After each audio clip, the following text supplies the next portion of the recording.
মাথা আঁচড়ানোর পর যে চুল উঠে তা কি করব? গোসলের পরে ভেজা চুল গামছা দিয়ে বেঁধে নামাজ আদায় করলে কি নামাজ হবে? আমি একজনের কাছে শুনেছি এরকম করলে নামাজ হবে না, বিষয় কিছু বলেন। মহিলাদের নামাজরত অবস্থায় যদি আজান হয় তাহলে কি নামাজ পড়া চালু রাখা যাবে? গোসলখানা ও টয়লেট একসাথে থাকলে ওযু করলে হবে কিনা? বাথরুমে কাপড় কাচার সময় বিসমিল্লাহ বলা যাবে কিনা? চেইনওয়ালা ঘড়ি পরে নামাজ পড়া কি নাজায়েজ? জানালে উপকৃত হব। ট্যাপে ওযু করলে নিচে বালতি থাকে, ফলে ওযুর পানি বালতিতে পড়ে, সে পানি কি টয়লেটের কমোডে ঢালা যাবে? আমার মেয়ের পেটে থাকা অবস্থায় মুখে একটি দাঁত উঠেছে, এটি কোনো ভালো লক্ষণ নাকি খারাপ লক্ষণ? স্বামীর হুকুম ছাড়া বাবার বাড়ি যাওয়া যাবে কিনা? মহর পরিশোধের আগে স্ত্রী যদি মারা যায় তখন স্বামী কিভাবে মহর পরিশোধ করবে? আমি আমার মৃত পিতার নামে যাই সদকা করি তার সব কি আমিও পাবো? চলুন তাহলে আমরা প্রশ্নোত্তর আলোকিত ভুবনে প্রবেশ করি। আপনি ফরহাদ হোসেন আপনি লিখেছেন, বাথরুমে কাপড় কাচার সময় বিসমিল্লাহ বলা যাবে কিনা? বাথরুমে কাপড় কাচার সময় বিসমিল্লাহ বলবেন, বিশেষ করে যখন কমোডের সাথে আপনার ওই জায়গার পার্টিশন থাকবে। যদি পার্টিশন না থাকে তাহলে ওযুর সময় যেরকম মুখে বিসমিল্লাহ বলা নিষেধ, অনুচিত, মাকরুহ, ঠিক একইভাবে এখানেও মুখে বিসমিল্লাহ বলবেন না, মনে মনে বিসমিল্লাহ বলে কাপড় কাচবেন। জারিফা জান্নাত আপনি লিখেছেন,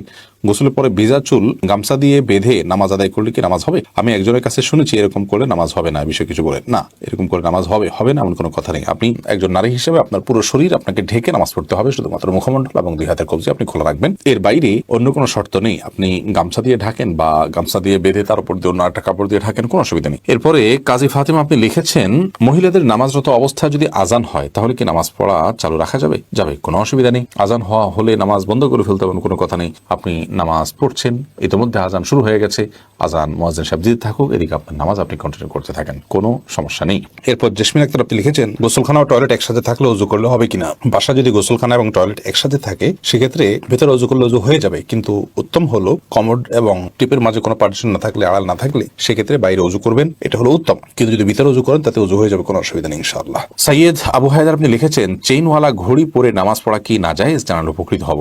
না, চেইনওয়ালা ঘড়ি পরে নামাজ পড়লে যেটা নাজায়েজ হবে এমন কোনো কথা নেই। সাবির ইয়াসমিন জান্নাত আপনি লিখেছেন, স্বামীর হুকুম ছাড়া বাবার বাড়ি যাওয়া যাবে কিনা? আপনি যেহেতু স্বামীর সংসারে থাকেন, অতএব তার সুবিধা অসুবিধা, তার প্রয়োজন ইত্যাদি বিষয় থাকতে পারে, সেই কারণে তাকে আপনি বলে যাবেন। কিন্তু স্বামী আপনাকে আপনার বাবার বাড়ি যাওয়া থেকে বঞ্চিত করে রাখবেন, যেতে দিবেন না, আটকে রাখবেন এবং তার খেয়াল খুশি মতো সে আপনাকে আপনার বাবা মার সাথে সাক্ষাৎ করা থেকে বিরত রাখবেন, সে অধিকার কিন্তু তার নাই। সেটা যদি তিনি করেন তাহলে তিনি অন্যায় করছেন। তবে হ্যাঁ, অবশ্যই আপনি চেইন অফ কমান্ড, একটি ফ্যামিলির পারস্পরিক যে বোঝাপড়া, সেটা যেন ভালো থাকে সেটা আপনি বলে যাবেন, এবং এই বলে যাওয়ার মধ্যে ভদ্রতা, এই বলে যাওয়ার মধ্যে নিজেদের বোঝাপড়া যে আছে সেটির প্রমাণ হয়। বিধায় এটাকে দোষণীয় মনে করা যে আমি তাহলে কি বন্দী হয়ে গেলাম, এরকমটি মনে করার কোনো কারণ নেই। কাজল আইডি থেকে আপনি লিখেছেন, উযু করার পরে কি আয়নায় মুখ দেখলে উযু ভেঙে যাবে? না, কোনো অসুবিধা নেই, উযু ভাঙবে না। এমডি আবুল কালাম আপনি লিখেছেন, মহর পরিশোধের আগে স্ত্রী যদি মারা যায় তখন স্বামী কিভাবে মহর পরিশোধ করবে?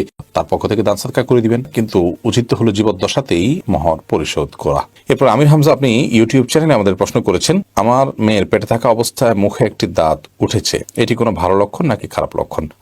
সন্তান গর্ভে থাকা অবস্থায় যদি মুখে দাঁত উঠে সেটা কোনো খারাপ বা ভালো লক্ষণ নয়। এটার ডাক্তারি কোনো ব্যাখ্যা আছে কিনা সে ব্যাখ্যা আপনি জানার চেষ্টা করবেন। এর বাইরে এটাকে অন্তত কুলক্ষণ মনে করার কোনো সুযোগ নেই, কারণ ইসলাম আসলে কোনো কুলক্ষণে বিশ্বাস করে না।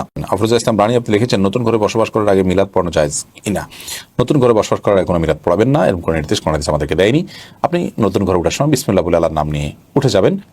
এর জন্য আলাদা কোনো আনুষ্ঠানিকতা আপনাকে করতে হবে, কোনো বাধ্যবাধকতা নয়। হ্যাঁ, আশপাশের লোকজন বা এলাকার মানুষ কিংবা আত্মীয় স্বজনকে ডেকে আপনি দাওয়াত খাওয়াতে চান আপনার খুশি একটা উপলক্ষে, সেটা সম্পূর্ণ আপনার ব্যাপার, শরীয়তের কোনো বিশেষ নির্দেশ নাই। আর এর জন্য মিলাদের আয়োজন করতে হবে কোনো নির্দেশ ইসলাম আমাদেরকে করেনি। আইরিন সুলতানা মাহি আপনি লিখেছেন, ট্যাপে ওযু করলে নিচে বালতি থাকে, ফলে ওযুর পানি বালতিতে পড়ে, সে পানি কি টয়লেটের কমোডে ঢালা যাবে? ঢালা যাবে, কোনো অসুবিধা নেই, বরং ঢালাটাই উত্তম। বিশেষ করে কমোড পরিষ্কারের জন্য, টয়লেট পরিষ্কারের জন্য বা কোনো গাছ ইত্যাদি থাকলে সেগুলোর গোড়ায় পানি দেওয়ার জন্য, যে কোনো কাজে আমরা এই পানিটা ব্যবহার করাই উচিত। কারণ ওযুর যে পানিটা, এই ব্যবহৃত পানিটা, এটা অন্য কাজে লাগানোটা কোরআন হাদিসের দৃষ্টিকোণ থেকে কোনো নিষিদ্ধ কিছু নয়, এটা নাপাক নয়। এটা আমরা হয়তো এটার মাধ্যমে পবিত্রতা অর্জন করতে পারবো না, কিন্তু অন্য যে কোনো কাজে আমরা ব্যবহার করতে পারবো। ধরুন কমোড পরিষ্কার করা কিংবা বাথরুমের ভেতরের অংশ পরিষ্কার করার জন্য পানি ঢালতে পারি, কোনো অসুবিধা নেই, কারণ এই পানিটা নাপাক নয়। এরপর নুসরাত মাহি আপনি লিখেছেন, আমি আমার মৃত পিতার নামে যাই সদকা করি তার সব কি আমিও পাবো? আপনার মৃত পিতার নামে যে সাদকা আপনি করবেন, আশা করা যায় আল্লাহ রাব্বুল আলামিন আপনাকেও এক্সট্রা হিসাবে তার সাদকার সওয়াব দিবেন। কারণ আপনি যেহেতু পরিশ্রম করেছেন, আপনি যেহেতু কষ্ট করেছেন, আল্লাহ রাব্বুল আলামিন সেজন্য আপনাকে বঞ্চিত করবেন না। কারণ আল্লাহ রাব্বুল আলামিন কাউকে তার পরিশ্রমকে পণ্ড বা ব্যর্থ হতে দেন না। যতক্ষণ পর্যন্ত সেটি আল্লাহ সন্তুষ্টির জন্য হবে এবং সঠিক নিয়মে হবে। আফিফ হাসান শুভ, আপনি লিখেছেন টাকাতে ছবি থাকে, বুক পকেটে রেখে নামাজ পড়া যাবে কিনা? যাবে, কোনো অসুবিধা নেই, কারণ সেটা প্রদর্শিত হচ্ছে না, ভেতরে আছি। নয়নে আইডি থেকে আপনি লিখেছেন একসাথে অনেক মসজিদে আজান হলে কয়টি আজানের জবাব দিতে হবে? আপনি প্রথম যে আজানটি শুনছেন আপনার কানে এসছে সেই আজানটির জবাব আপনি দিবেন, এর পরেগুলো দেওয়া আপনার জন্য নির্দেশিত নয়। আনাস চৌধুরী আপনি লিখেছেন চোখ বন্ধ রেখে সালাত আদায় করা যাবে কি? এই বিষয়ে আমাদের একটা ভিডিও আছে, মেহরবানি করে সেটা দেখে নেবেন। চোখ বন্ধ রেখে সালাত আদায় করা যাবে অতিরিক্ত মনোযোগ সৃষ্টি করবার জন্য, কিন্তু এটাকে নিয়ম বানিয়ে নেওয়া সুন্নাহ নয়। নবী করিম সাল্লাল্লাহু আলাইহি ওয়াসাল্লাম স্বাভাবিকভাবে সালাত আদায় করতেন চোখ খোলা রেখে। একটি জয়ীফ হাদিস দ্বারা জানা যায় ইহুদিরা চোখ বন্ধ করে সালাত আদায় করে, তো সাধারণ অবস্থাতে চোখ খুলে সালাত আদায় করা উচিত, কিন্তু কখনো কখনো বা আপনার মনোযোগ সৃষ্টি করার উদ্দেশ্যে চোখ বন্ধ করে সালাত আদায় করলে সেটিতে অসুবিধা নেই। ফাতেমা পলি আপনি লিখেছেন আমার বাচ্চা ছোট, তাই আমি শুধু ফরজ নামাজ পড়ি, এতে কি নামাজ কবুল হবে? অন্য কারো সহায়তা নিয়ে আপনি সুন্নাত নামাজ পড়া উচিত। মাঝে মধ্যে যদি এরকম হয় যে অন্য কেউ না থাকে এবং আপনি অনন্য উপায় হন, ফরজ সালাত ছাড়া কোনো কিছু পড়ার সুযোগ নাই, বাচ্চা অনেক বেশি দুষ্টমি করে বা কান্নাকাটি করে বা অসহনীয় পর্যায়ে চলে যায়, তাহলে সেক্ষেত্রে করতে পারেন, কিন্তু নিয়মিত এটি করার কোনো সুযোগ নেই। যেহেতু বাচ্চা যখন ঘুমে থাকে তখন আপনি করতে পারেন, বাচ্চাকে ঘুম পাড়িয়ে নিতে পারেন সালাতের সময়, অন্যের সহায়তা নিতে পারেন, অথবা হালকা পাতলা কান্নাকাটি থাকলে সেটাকে সহ্য করতে পারেন। অনেকে বাচ্চার প্রতি এত বেশি মায়া করেন যে বেশি মায়া করতে গিয়ে ইবাদত বন্দেগীর ক্ষেত্রে অনেক ছাড় তিনি দিয়ে নেন, যেটা উচিত নয়। হাফেজ মোহাম্মদ আরিফ বিল্লাহ আপনি লিখেছেন ঘড়ি কিংবা চশমা পড়লে নামাজ পড়া যাবে কি না?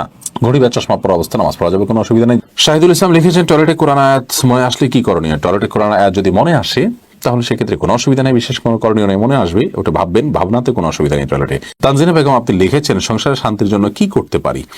সংসারের শান্তির জন্য প্রথমত আল্লাহর বাধ্যতার মধ্য দিয়ে জীবনকে কাটানো উচিত, হারাম কাজ থেকে নিজেকে বাঁচিয়ে রাখা উচিত, এটা শান্তি আসার জন্য প্রধানতম কাজ। দ্বিতীয়ত হলো, কারণ হারামে আরাম আসে না, এই জন্য হারাম থেকে বেঁচে থাকতে হবে। দ্বিতীয়ত হলো সংসার শান্তি আনার জন্য সবর করতে হবে, ধৈর্য ধারণ করার মানসিকতা আনতে হবে, ছাড় দেওয়ার মতো মানসিকতা আনতে হবে। দুনিয়ায় সব নয় সেটি মাথায় রাখতে হবে। অতএব দুনিয়াতে বিভিন্ন সমস্যা, বিভিন্ন বিপদ, বিভিন্ন মুসিবত, এগুলোকে মেনে নেওয়ার মতো মানসিকতা এবং প্রবণতা আমাদের মধ্যে থাকা চাই। হোসাইন আপনি লিখেছেন চ্যাটিং এর সময় মিথ্যা কথা বললে কি গুনাহ হবে যদি মন থেকে না বলি? মিথ্যা সর্বাবস্থায় গুনাহ, মন থেকে না বললেও সেটা গুনাহ হবে। এরপরে নাইম নূর লিখেছেন মসজিদের ভিতরে কথা বললে চলে রসুলের ইবাদত নষ্ট হয়ে যায়, কথাটা কি সঠিক? না, এরকম কথা কোন হাদিসে আছে বলে আমার জানা নেই। প্রয়োজনীয় কথা মসজিদের ভিতরে অবশ্যই বলা যাবে। নাজমা আক্তার লিখেছেন মাথা আঁচড়ানোর পর যে চুল উঠে তা কি করব? সেটা সবচেয়ে ভালো হয় যদি কোনো মাটিতে দাফন করেন বা এমন জায়গায় ফেলবেন যাতে মানুষের শরীরের অপমান বা অসম্মান না হয়। ময়লার সাথে না ফেলানো উচিত, যদি ফেলে দেওয়া হয় ময়লার সাথে তাতে কোনো বড় গুনাহ হবে ব্যাপারটা সেরকম না, এটা জাস্ট উচিত অনুচিত, উত্তম অনুত্তমের কাজ, শিষ্টাচারের বিষয়। সৈকত খান লিখেছেন বিয়ের পরে কাবিনের টাকা কমানো যাবে কি?